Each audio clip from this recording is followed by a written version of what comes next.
In digital Marathi, जनतेच्या हक्काचं व्यासपीठ। उल्हासनगरात वाहतूक पोलिसांकडून आज 34वे राष्ट्रीय सुरक्षा अभियान राबवण्यात आले। यावेळी पोलिसांकडून बाईक स्वारांसाठी गाडी चालवताना हेल्मेट वापरण्यासाठी जनजागृती करण्यात आली।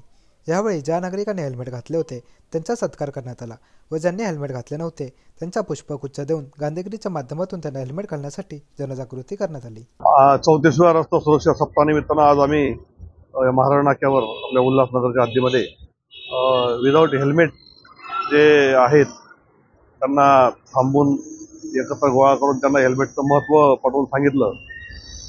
त्याचप्रमाणे जे हेल्मेट घालून होते त्यांना पण थांबवून त्यांना आम्ही पुष्पगुच्छ देऊन त्यांचा सत्कार केलेला आहे, जेणेकरून लोकांमध्ये जागरूकता यावी की हेल्मेटचं महत्त्व किती आहे। कारण बरेचसे अपघात म्हणजे मोटर जे आपल्या महाराष्ट्रात म्हणा किंवा भारतात म्हणा अपघात होतात, त्याच्यातले 60 ते 70% अपघात हे मोटरसायकल स्वारांचे आहेत आणि मृत्युमुखी पडण्याचं प्रमाण सुद्धा मोटरसायकल स्वारांचं जास्त आहे। त्याच्यासाठी त्यांच्यामध्ये जनजागृती व्हावी याच्यासाठी आम्ही ही मोहीम आज राबवलेली आहे।